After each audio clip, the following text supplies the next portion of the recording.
accent in 2014, so it's been quite a long time, and we helped run Hack Tennessee, if you heard about that, a community-based one. So why we're here is because we're here to learn about Hack for Hire. It's a new series of hackathons in the US for Amazon. So this is Hack for Hire Amazon, and so we want you to be developing yourself, growing yourself, asking questions, and seeing if Amazon is a company that is a good fit for you and what you want to do as your next step in your career. So just a bit of background about how we do things. We run Hack for Hire experiences. So who's gone to a job interview before?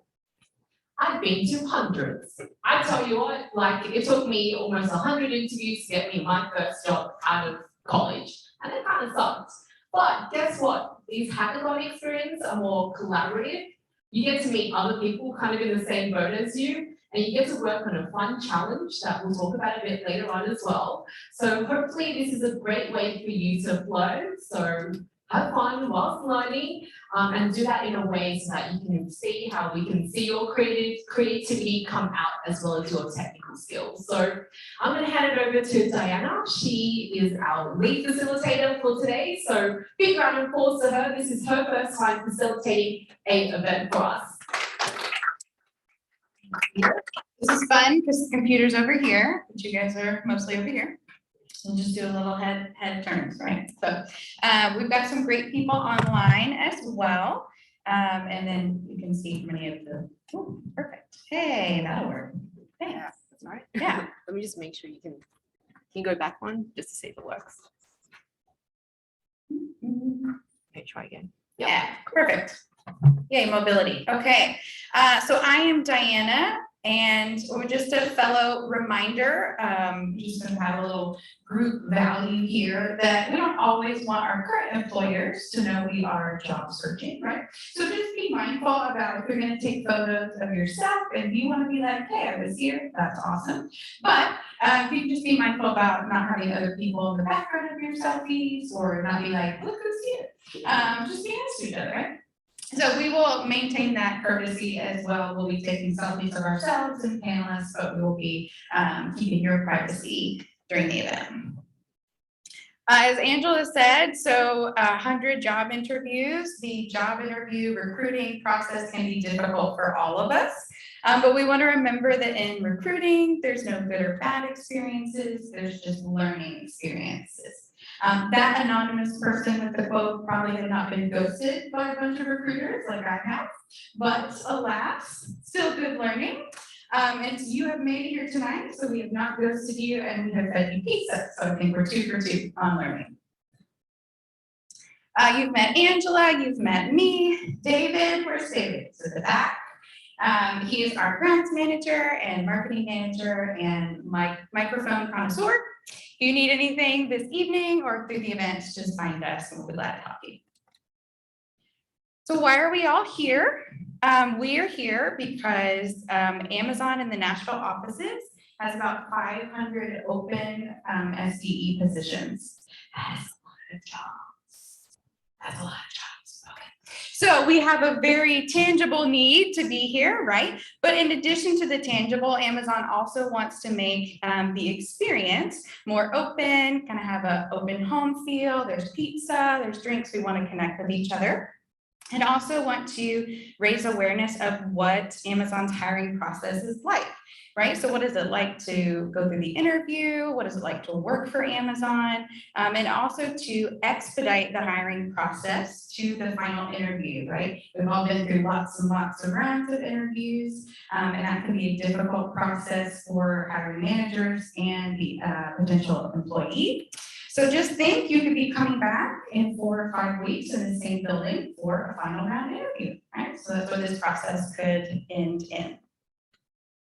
So how many of you went to HackTN in March? Ooh, just a couple. Okay, this will be fun then. So if you were there, you probably met me or saw me. And if you didn't, it's because I was in this back corner hiding behind my laptop going like this for 3 days. But I was at HackTN, and that is actually how I got connected to Hackathons International and got hired. So it works. The difference between HackTN and Hack for Hire is that Hacktian, when you were there or if you heard about it, it was a lot more community focused. So we had a lot of community organizations around and lots of sponsors, and we really wanted a really good quantity, right? We wanted lots of people, lots of diverse groups in the room and community organizations. We wanted to focus on a social issue. So how can we support our community here in Nashville? And networking. For Hack for Hire, it is a lot more specific, right? We're here for Amazon. We're not here for Amazon and 5 other places. And we want to look at quality. So really getting that face-to-face experience of meeting each and every one of you. This experience could either end in a job opportunity or a great potential for adding a project to your portfolio, sharing with other places you went through this experience. And you'll be focusing on a business problem for Amazon as opposed to a community, broad, social aspect. So if you're here, you've probably seen the open roles information that we've been sharing out. Like any job interview experience, this is a wish list. And we know with wish lists, sometimes it's great if you get everything on your wish list, but also it's great if you get anything on your wish list. That's still fun. So if you don't meet every single requirement or wish, we still encourage you to register and attend the event because that will be able to showcase who you are specifically and your, thank you, skill sets that sometimes a piece of paper can't show us, right? The hiring criteria we're going to be looking at over the hackathon event is going to be looking at systems design, how do you structure your data and use of algorithms, is your data logical and maintainable, and then also kind of how do you function as a person with your creativity and culture as well. So we are already on track. We're here for May 19th, the info session. Good for you. We've got one done. The applications for the event close on May 25th. So I'm going to put you on the spot. How many of you have already registered or applied for the hackathon event? Just a couple of us. That means everyone else in the room has a great opportunity to apply before May 25th. The applications will close then. And then from all those applications, acceptance letters will go out 2 days later.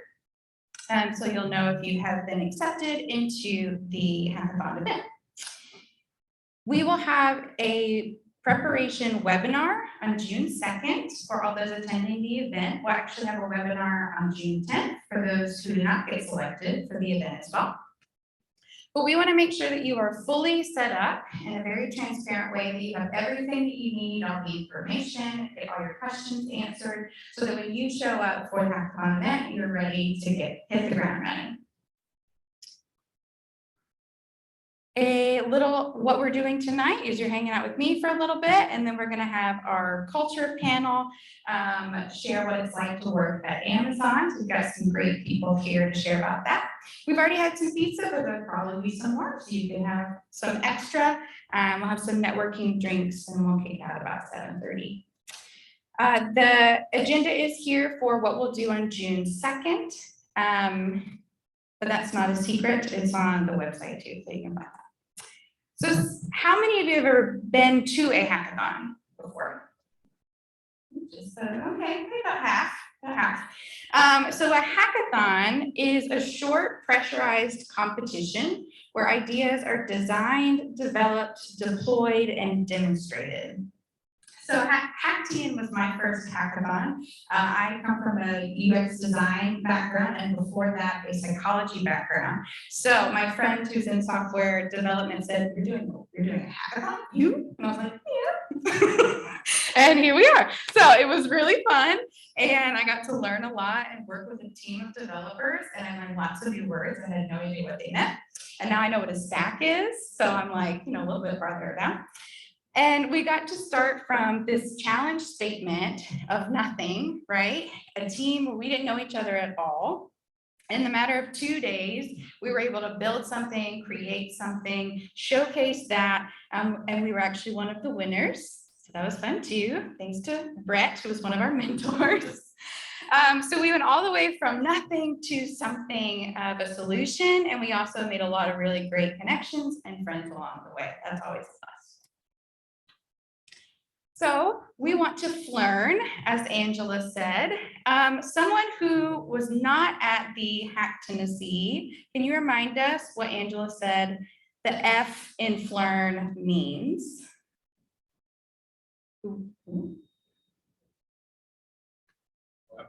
Fun, yes, very good. So plot twist, it's not an expletive, it's just the word fun.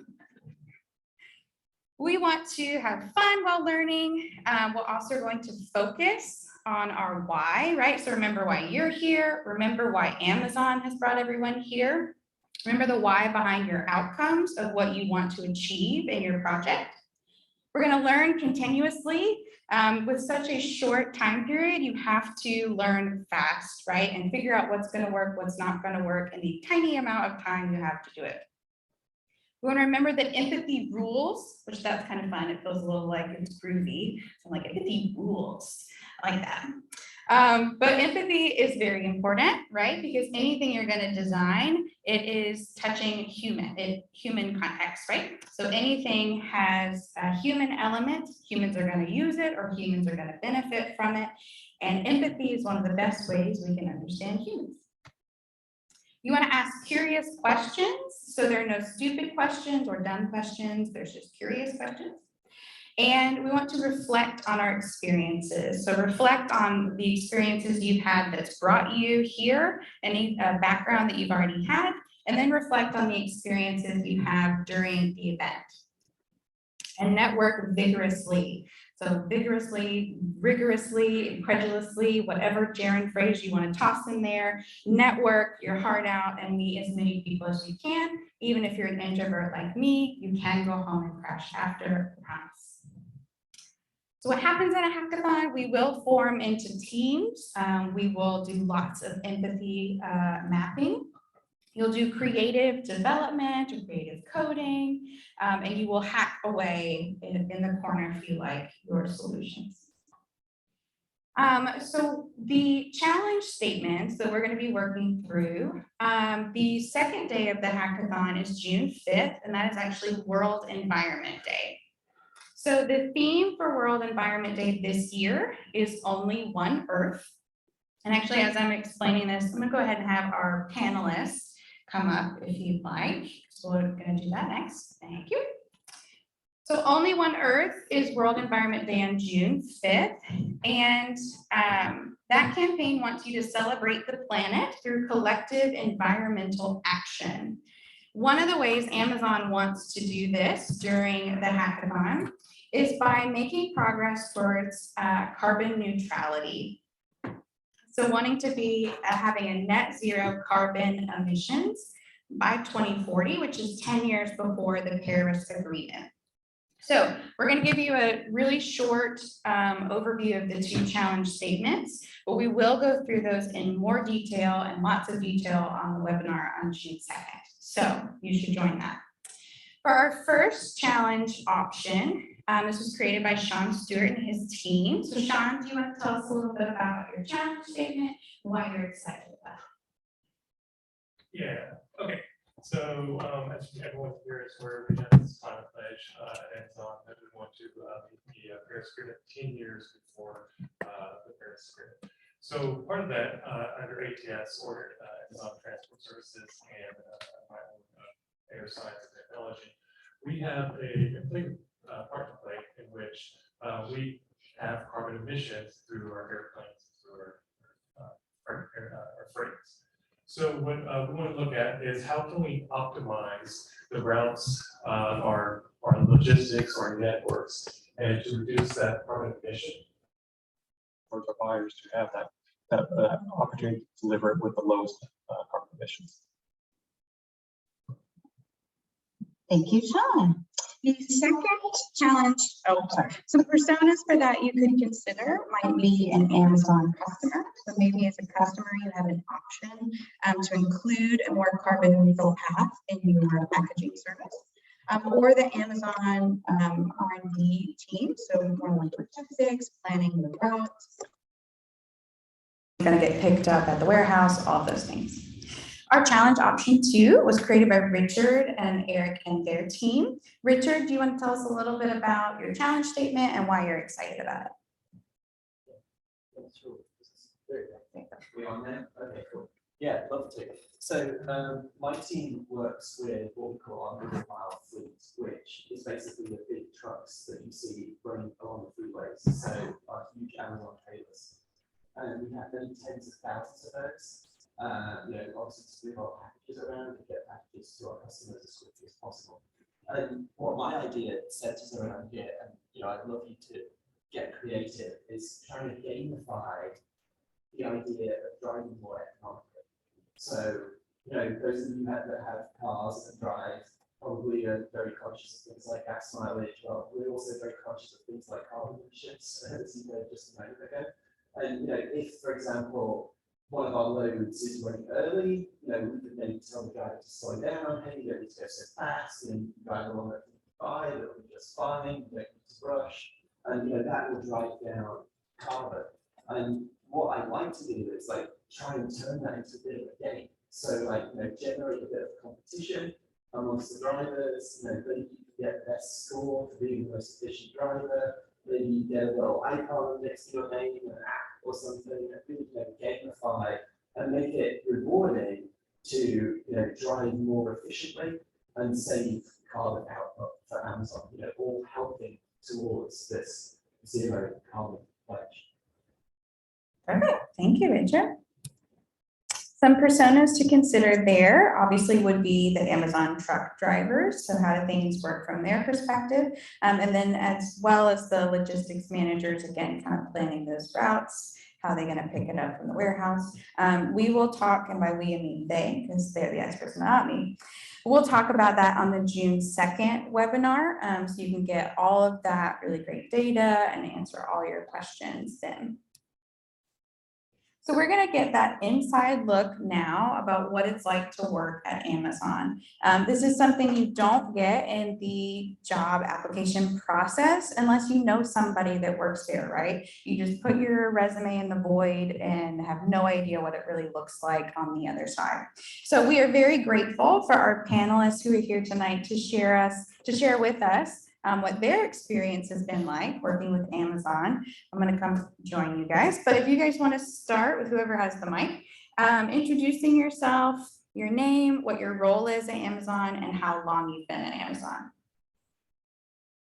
Hey everyone, my name is Rob Campbell and I'm a technical recruiter here, and I take offense to that void. That void is my life. I look at every resume, good, bad, or otherwise. So there's no void, or so we hope.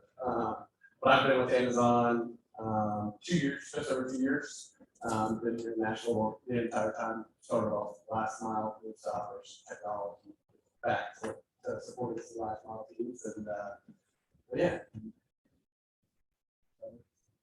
Thanks. Hi, Rich Francis Jones. I'm a software development manager at Amazon. I've been here just over 5 years now, about 5 years, 2 weeks, I think. So very boringly, I've always been in the same team. A lot of the developers on my team are still the same developers on my team, which I think is testament to the fun that we have working together and the technology that we're working on. So you probably picked up a little bit from my idea statement, but so we're middle mile technology. So I do things like GPS tracking. I can tell you to within a few meters where every single one of our trucks is right now if I pull out my laptop. We're also doing things like smart sensor technology, so to keep our drivers safe, we're doing things like tire pressure monitoring, so we can detect tech issues and push alerts to their phone and say, hey, we need to pull over, we need the tires to stay. So that's the kind of tech that we work on. And yeah, prior to Amazon, my background is a lot of software development, so I think I've probably written a few billion lines of Java code in my career. But not doing so much of that now because I have a fantastic team that does that much better than I ever did. Hey everybody, I'm Brett Bullard. I'm engineering manager for Next Middle Mile. I'm actually in Last Mile, which is a little different. My org is kind of responsible for what happens once we leave a delivery station. How does the package get to your home? My team specializes in tools that the company uses to edit geospatial data. So think of maps, think of like place information like hours, or the location of your doorstep, things like that. I've been with Amazon for 7 months, so I'm still fairly new. Very jealous of Richard over here, who has been here 5 years on the same team. That's a great, yeah, it's still day one, that's right. But yeah, it's been really good. So that's me.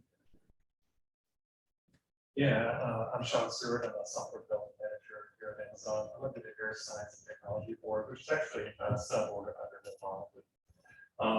And so we kind of focus on things for Amazon Air, like flight tracking. So we want to know where these airplanes are at a given time, how long they're on our gateways and whatnot. We also kind of focus on disruption management. For example, we may have a weather event up in New York, and that airplane's supposed to be in Denver and then later on to Seattle. So now we have a downstream impact for where particular packages are on the ground. So our team focuses on that, exposing that information so that logistic operators can make the best decisions to get those packages out. I've been here at Amazon for about a year and a half. This is the second team I've worked under. I used to work under Offstack, which we took care of the network services like DNS, and whatnot. But I really have a great team here. It's super fun to work. If you have any questions, that guy, our team, you tell him all about the culture. Perfect, thank you. So for our first question, kind of popcorn it, or if you feel called to answer. Think back before you worked at Amazon, some of you not so long ago. What made you choose Amazon? Out of all the places you could work, why were you interested in working here? I'm gonna start the mics. Is that the mic? I like Okay. I think for me, it's career and then working at scale. Obviously, working at a place like Amazon, it's a great experience. And for me, that was super important. It's nice to have that resume. It's nice to be part of those challenges. And certainly have a business function at Amazon, so a great place to learn. And also, like the scale of the problems we have, it's massive. There's only a few places you can actually work which should be involved in the type of scale. When I was I guess I worked under the service engineering, we built software for DNS and DHCP and whatnot. We do that for thousands of warehouses, and the logistics of supporting DNS for a couple thousand warehouses, that's intense. So I definitely enjoyed the scale part of that work. Yeah, for me, 7 months ago, when I decided to make the switch, for one, kind of came at not an ideal time because I had just had a baby like a few months before that. So, obviously I had to be really motivated to make the switch. But one thing I've always loved about Amazon, something that I truly feel is that Amazon really does make the world a better place. Like a world without Amazon just isn't as good of a world in my opinion. And so that's one big motivator as a company. But in particular, I've had interest in geospatial for going years back when I used to backpack. There was an app I used called Gaia, and it was very interesting in how it worked. I was very obsessed with it and how you could record trails and some of the advanced things it did. So for me, it was really kind of a twofold thing. I was interested in the domain of geospatial and how you plug up data to a map and the company. Yeah, it's really a great place to work. So thinking back 5 years, that's kind of hard. I struggle to remember what I had for breakfast today, let alone what I was thinking 5 years ago. But definitely relate to what Sean was saying about scale. We have scale like nowhere else. I mean, used to work for the largest investment manager in the world. I thought I knew scale, I didn't. Somebody the other day asked me to give them 10 minutes of data, the GPS data that my team collects.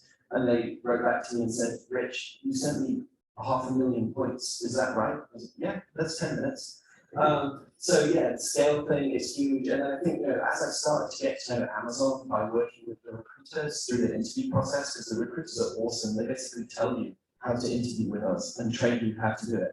And you learn a lot about Amazon in that process, and the thing that still stands out to me to this day is that everything we do here has a very clear connection to our customers. So, that makes it very real.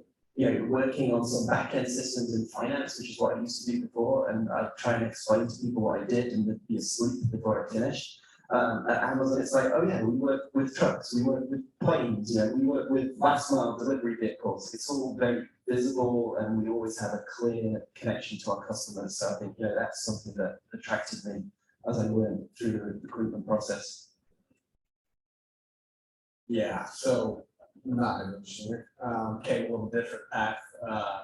I, like I said, joined 2 years ago. I was laid off by an unnamed company here in town and was given an opportunity to interview for a contract gig. The person who just left was one of my interviewers. So I started off on contract for 6 months, and I actually joined Amazon the first week of February of 2020. I came into our office, went to Seattle right when the first case of COVID was breaking out there, came back home, and I think I might have brought it back to Nashville. And then they said, hey, you're working from home, so it's very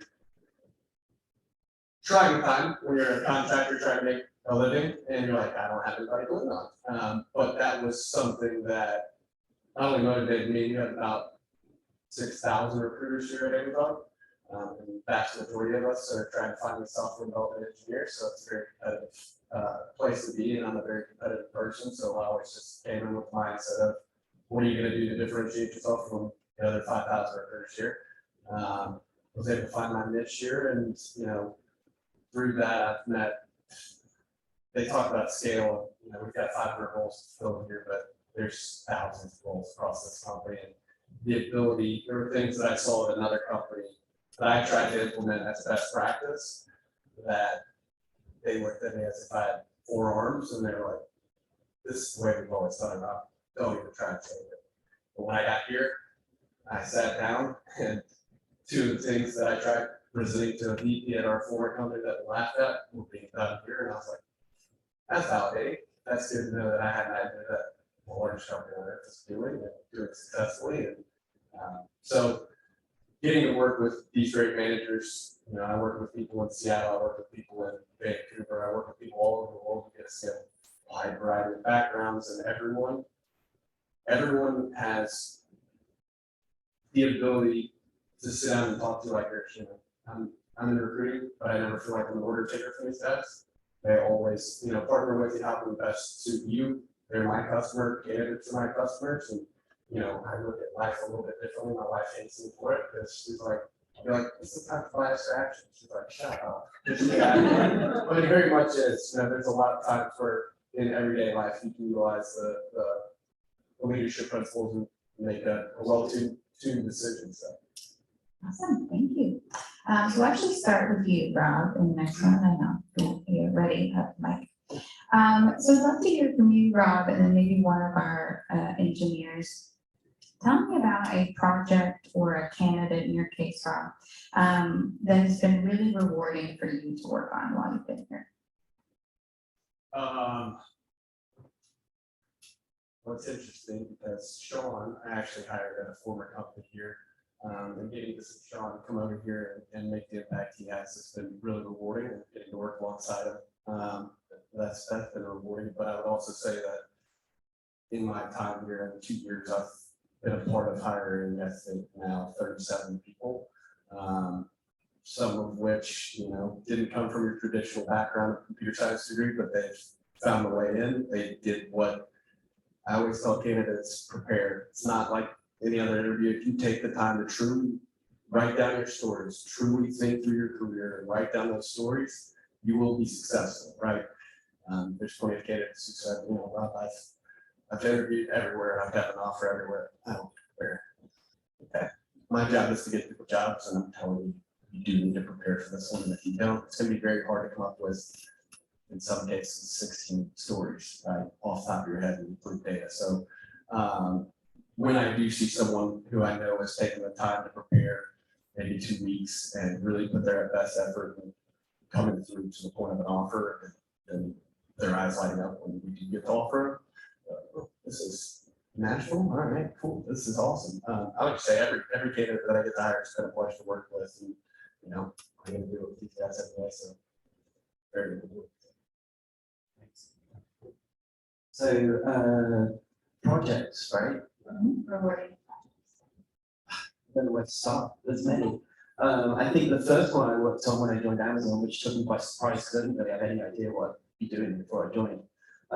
Was solving the problem of like, hey, we don't know where any of our trucks are. That was not solved 5 years ago, it is now. And to be able to solve that problem and, you know, work with remote data collection, build the UIs so that our internal fleet managers can manage their fleet better, and like, you know, you mentioned disruption management, so we can know if one of our trucks gets delayed and we can respond to that and send out another truck and really see the impact that has on things like our delivery on time and delivery success rate has been super rewarding. And then, you know, to start that project at small scale, you know, just a single digit number of thousands of trucks, which is now, you know, heading towards 100,000. And take it through that process is just super rewarding.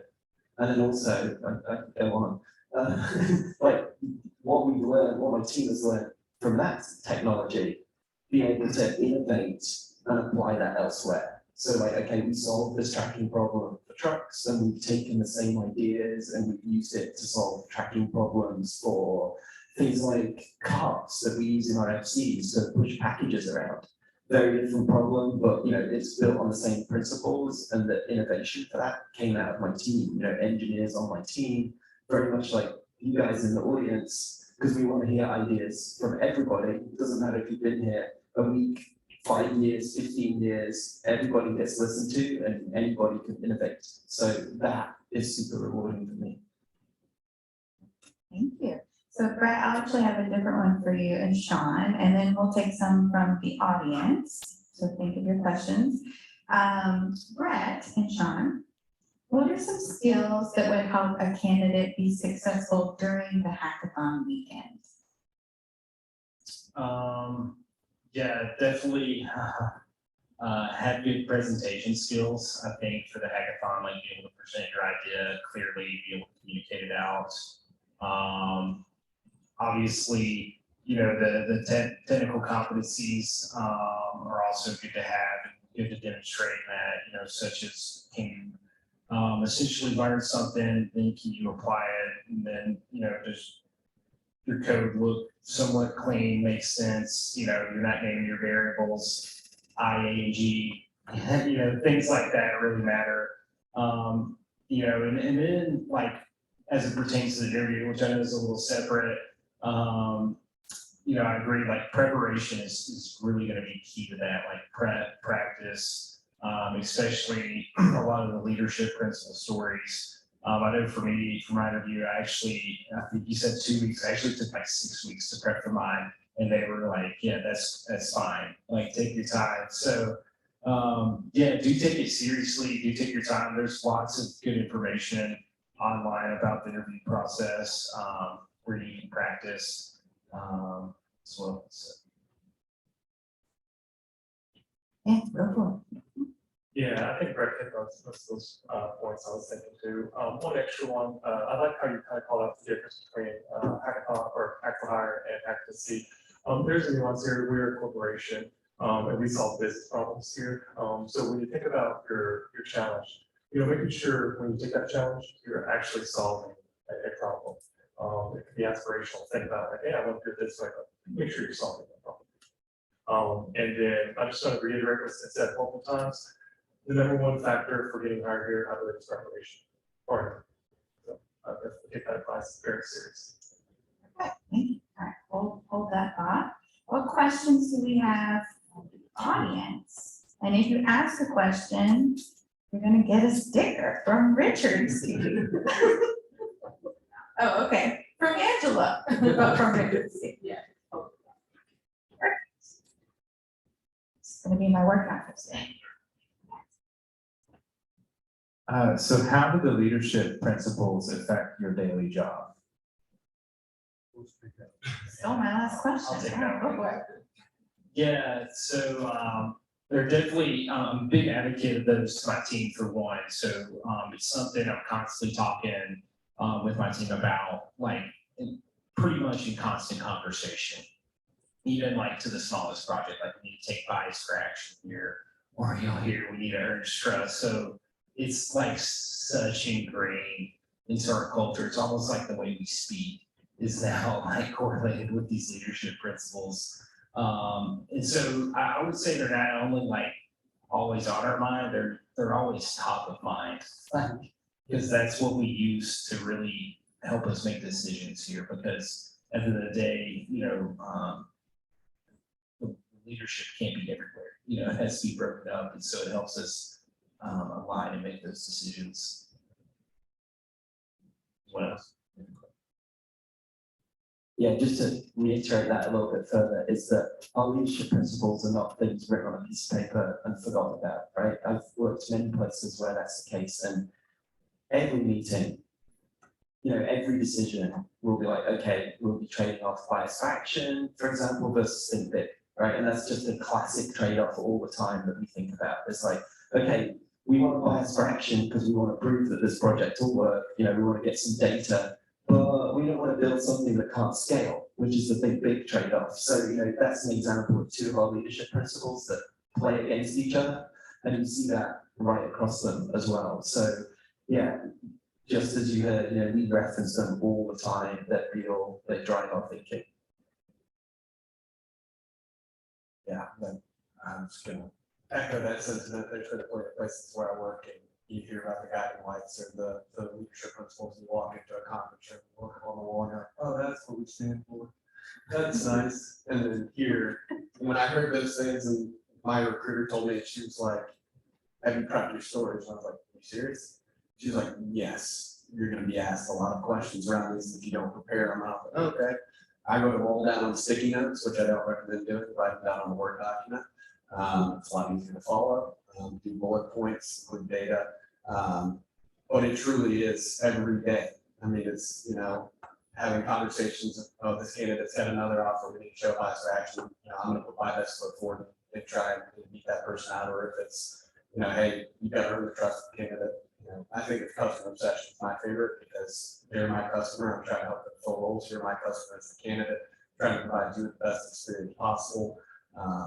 But those are the ones that stick out to me the most, I think. There's not a day, I jokingly say it, but it's not cliche at all. There's not a day that goes by that one of them doesn't get brought up in some kind of shape or form. You're like, you immediately know what it means. You're like, okay, here's what I need to do here. So. Awesome, thank you. So learn the language of Amazon, learn the leadership principles. You can find those online. Who else has a question? A question from the chat, perfect. All right, for a junior developer position, is nailing the STAR method in the interview more important than nailing technical background?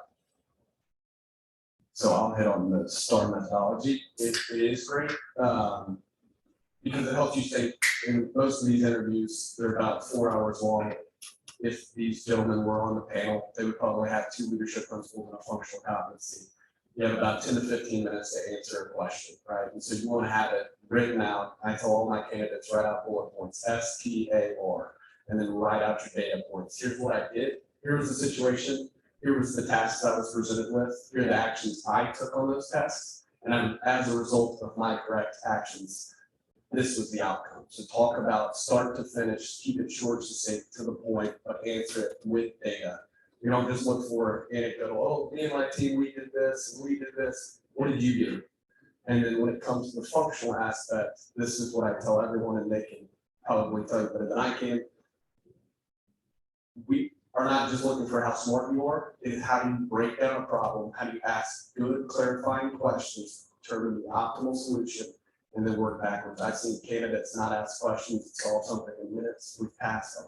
Whereas I've seen someone else who will ask good clarifying questions, work through, show their thought process, how they came to that solution, trade-offs, and then maybe if they had, short on time, the interviewer will notate it, hey, ask great clarifying questions, walk me through the problem, had good trade-offs, didn't get the optimal solution, but if given 5 or 10 more minutes of real world scenario, I have no doubt this person would do it, right?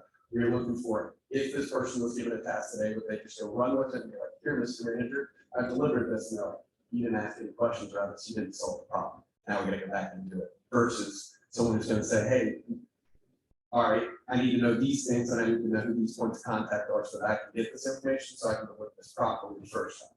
So that was just my input.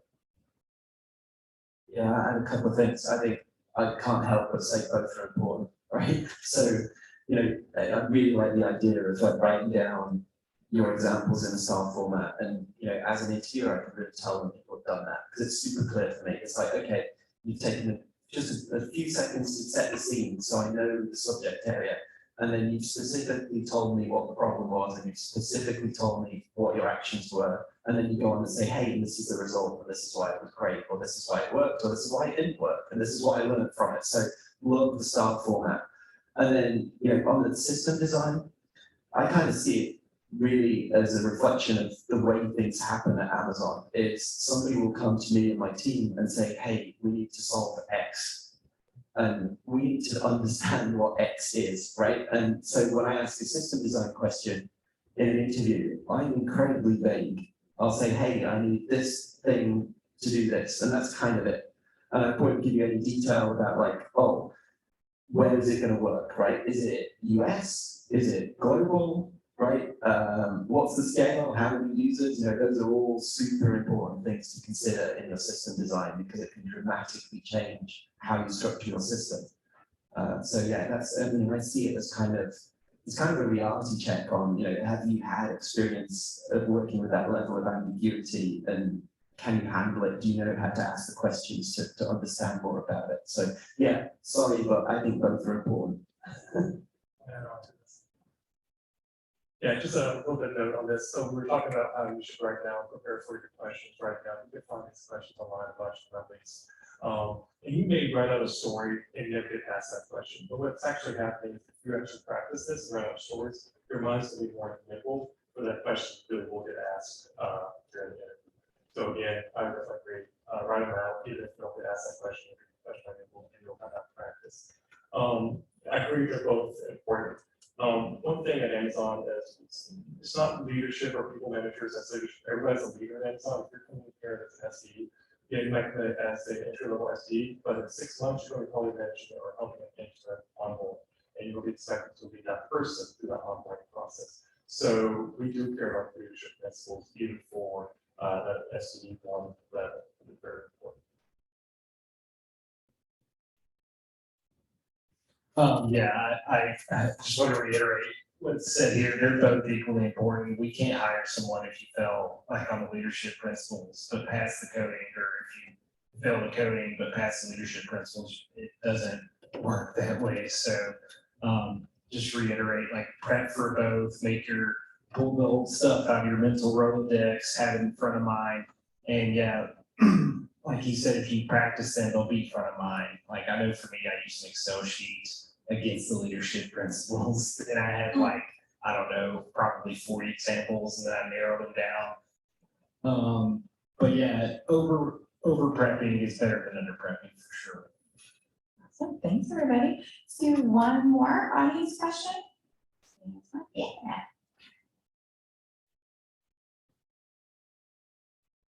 Thank you. So how does data science interact with software engineering?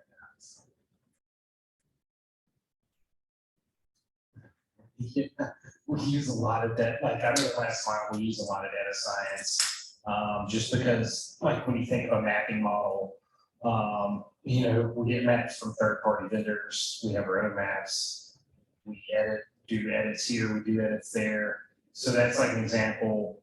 Like another example I can think of is we have like imagery, that we want to detect, different signs on, so we can make corrections to maps. That's like models have to be built for that. So I know at least in the tiny view of Amazon I have in my work, it's extremely important. But I'll let these guys comment on their work. Oh, yeah, so under air science technology, what we're doing is like part of that state science, the other part state living, part of our solution with that.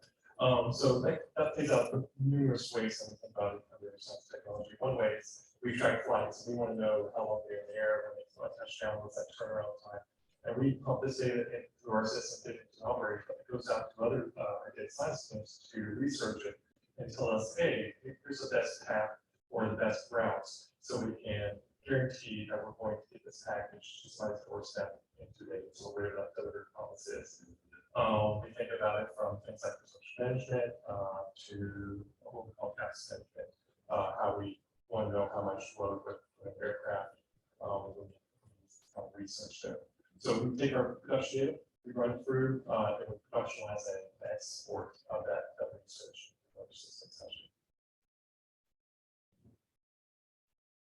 I had a few more comments, but you said how do they interact, right? How do they work together? So my team is all SEs, but really there are very different roles at Amazon, and it kind of depends team to team. You know, some teams won't have any involvement with data scientists. So data scientist is a role at Amazon, as is data engineer, as is business intelligence as well. So there are separate roles, and you'll find teams that have those clearly separated out. And you know, maybe the SEs hand off to a data engineer, and the data engineer takes like the online database and transforms it into a structure and puts it in a data warehouse. And then maybe the business intelligence people will use the data warehouse. So you know, it can be in that structure, but in teams that are maybe less established and still growing, it may be that the SEs do all of that. So it varies a lot in my experience. Thank you. Can we give our wonderful panel a nice warm round of applause? Thank you. Your experiences, you're welcome to hang or sit. We'll just close out with a few more slides. You see these faces here that work at Amazon. Raise your hand if you're someone else in the room that works with Amazon, please. All right, look around at the hands raised. If you do not work at Amazon, see these hands, and before you leave today, speak to at least one of them. All right, talk to someone from Amazon before you leave, network, make that first connection. All right, you missed the shots you don't take. A lot of what we heard tonight is prepare, practice, give it your best shot, right? But prepare and, sorry, lost my train of thought. Prepare, do the thing, yeah. All right, if you want to connect with us at Hackathons International, we have a Facebook group and a LinkedIn group. You can check us out on our website. You can email us. This is Angela's, but insert Diana or David in front of that, and you can reach us as well. Just as a general, this is the hackathon agenda for this Saturday and Sunday. This is on the website as well, so you can get that details there. And then lastly, if you were most of us here who have not registered or sent in your application yet for the event, we encourage you to do so. So you can scan this left one here, and that'll get you to the Hack for Hire event. The Decoded Amazon Basics, that's going to be our webinar if you don't make it into the Hack for Hire event, right? Okay. So that's just kind of a general FYI that will be there. Yes, if you have not done it, feel free, go ahead and take out your phones, do it right now so you don't have to remember later. This will be up here for you for a second. We are gonna just have some time now for networking. We have some probably more pizza if you want to grab that. We'll be here for another hour, half an hour. Okay, half an hour. Angela, do you want to say anything to finish or? Sorry. Sorry. Experience. As like everyone here has said, you need to prepare. So if you're feeling intimidated, like, oh, what is this weekend that I need to prepare for or Hack for Hire? Don't worry. This is why we're all here to answer your questions. So like the challenge statements were up there, like there's a lot of questions even like from my end, like, are you supplying our starter? Where do we host all of this? do we use Amazon technologies? Like there's so many other questions that you can ask right now, and we are all accessible for you to help answer them. So don't be afraid, just put your hand up. The best way, like one of the quotes is like, you just gotta give it a shot, give it a try, and this is just gonna be a fun learning experience. It's a learning experience. So make sure you all register, and we really hope to see all of you there. Thank you, everyone.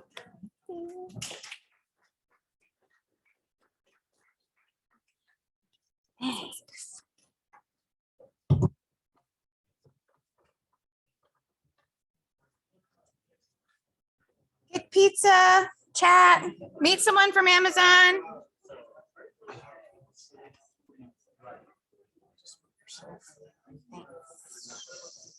Thanks.